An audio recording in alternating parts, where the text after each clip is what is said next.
My name is Autumn and I've been on the keto diet since September of 2017.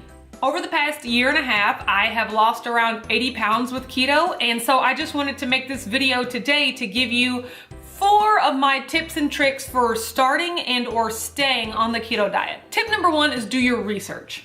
I feel like a lot of people just jump into the keto diet, and if you don't really take some time to look into it, you just think, oh, butter, bacon, eggs, boom, that's it. And you attempt to do that for a week and it might even work, but then you start to feel burnt out and restricted, and then you're like, oh, the keto diet didn't work for me. And it's not that the keto diet didn't work for you, it's just that enough research wasn't done to understand how to make the diet sustainable for you. As a part of that, I would also say be prepared to know what you're going to eat every day for the first 2 to 4 weeks. Having a plan, especially when you're starting a new diet, it gives you something to be accountable to. If you're anything like me, whenever you're given the option or whenever you're given a food choice, you make the wrong choice. So the easiest way to not even have to worry about that is to have a meal plan, a 30-day plan of this is what I plan to eat every day for the first 30 days to keep me on track, and keep going and keep planning ahead so that you don't find yourself in situations where you're out stranded and you don't have any food and a Cinnabon's looking real tempting and you didn't prepare yourself. So preparation is key. Tip number 2, and this was something that I really had to learn the hard way. Start with food that you actually like. So when you look up ketogenic recipes, there's gonna be a bunch of stuff like MCT oil and psyllium husk and xanthan gum and just all these weird ingredients that you probably have never heard of. And that's okay, because that stuff is totally optional. There are plenty of lists on the internet of foods that are acceptable on the keto diet. Get that list, circle the foods that you already like, and start with those. I can tell you from my own personal experience, the weekend before I decided to start the keto diet, I went to Sam's Club and I bought $400 worth of food that I had never even thought about eating in the years prior, just because I knew you could have it on the ketogenic diet. Secret keto confession, I don't really like avocados, and that's okay. But I knew that avocados were a staple of the diet, so here I go buying all these avocados, and guess what? They went bad. I bought a jug of MCT oil. For what? Guess what? It is literally still sitting in my pantry unopened a year and a half later. I bought chicken meatballs, just a bunch of things that didn't make sense for me to eat when I know for a fact that I already love butter, I already love eggs, I already love bacon, I already love broccoli and cauliflower and olive oil, and that's exactly what I ended up eating the first few weeks anyway. So all that stuff was just sitting in my pantry going bad because I went right out the gate trying something new. The ketogenic diet is gonna be new enough. You don't need to be introducing new foods while you're just trying to get acclimated to the diet. Tip number 3, no cheats for at least the first 90 days.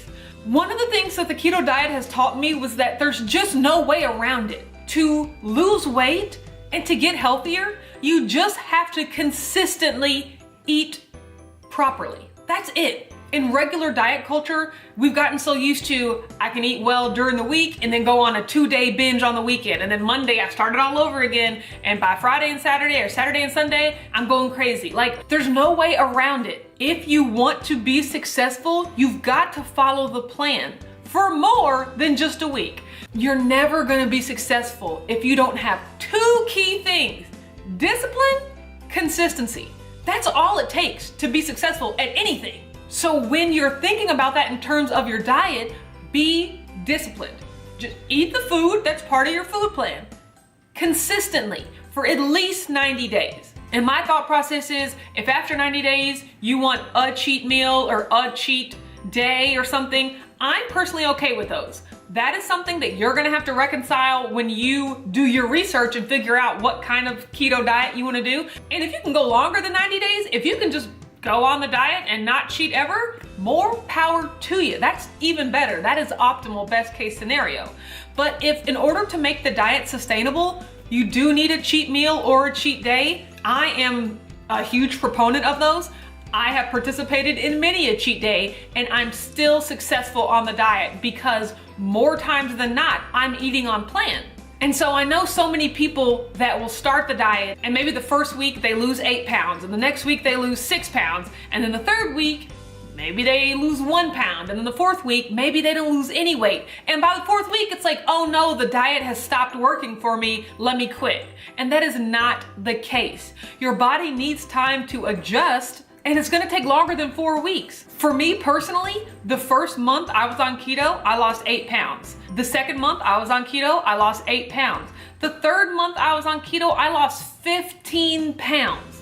And if I would have looked at 8 pounds and thought, oh, that's not enough, this diet, I'm not losing quickly enough, this diet's not working for me, I might have given up and not really pushed through to that threshold that really made me realize that, oh wow, keto works if you stick with it and if you're truly disciplined. And I'm really proud of myself because I was one of those 5 on, 2 off type people my entire dieting life, but I made a plan. That's why it's important to make a plan. And I wrote down everything I was gonna eat and I prepared it so that when Saturday came, when the first Saturday of the ketogenic diet came, I had to actually mentally trick myself and pretend I was still at work, because that's how we gauge when it's time to eat. It's okay, normally if it was 8:30, I'd be having a coffee, and then by 11:30, I'd be having lunch. And so I would gauge when I was supposed to eat on the weekend for when I normally ate at work during the week. And that first Saturday and Sunday that I made it through on plan, on the diet, like that was revolutionary for me because I had just never done it before. And that gives you the confidence to go right back into Monday. And you know, Monday through Friday's a breeze, we can do that. And then the next Saturday and Sunday, you already know that you've done it once before and you can do it again and you can keep doing it. And I did it for 90 days straight, and it shows you that you're not a slave to food. You're not a slave to your cravings. You can make a plan, you can stick to a plan, you can eat delicious food, and you cannot feel deprived. All right, and my last and final tip number 4, find a keto community. If that's on YouTube, on Instagram, on Facebook, with people you know in real life. That's one of the most surefire ways to remain accountable and really understand that you're not alone in your struggles. I'll tell you one thing you are alone in, making sure that you're doing the work. No one's gonna force feed you keto food. You have actually got to make the choice to put the correct food in your body every day. No one else can do that for you. And in that, you are completely alone. But in your struggles, in your temptations, and your desire for new recipes, and your desire to vent, there are tons of people out there going through the exact same thing that you are. And to find that and to read that and to really realize that you're not alone or something's not wrong with you because for 30 days in a row, you're doing great, and for day 31, you just want to flip a table because you have such a bad craving, to realize that that's normal and everybody feels it, and just to work your way through it and to let the community know your struggles. And it's also a place for great information. People are always sharing information, recipes, tips on fasting, tips for exercising. There's so much information out there, and it's so much more meaningful when it comes from a person that you know is going through the same things that you're going through. So you're already on your way with step 4 if you're watching this video, because you're already part of my community, and I really, really love that, and I'm glad you're here. And I want you to know that if I was successful, if I, the person that tried so many diets, Weight Watchers, Jenny Craig, juicing, vegan, everything, I've tried everything. If I can find something that works for me and make up my mind, because that's all it takes. You gotta make up your mind. If I can finally get to the point where I made up my mind that I was gonna be disciplined and consistent with this diet, if I can do that, anyone can. Because I know exactly how it feels to feel hopeless, to feel, well, I guess I'm just a fat person forever. You know, I guess this is my life now. But to really truly know that that's not the life you want, but to honestly believe that you don't have the power to change it. I'm a slave to donuts. I'm a slave to Doritos. They all taste too good. I can't do it. I'm here to tell you, you can do it. You can, but you have to make up your mind, and you have to be disciplined, and you have to put it into action.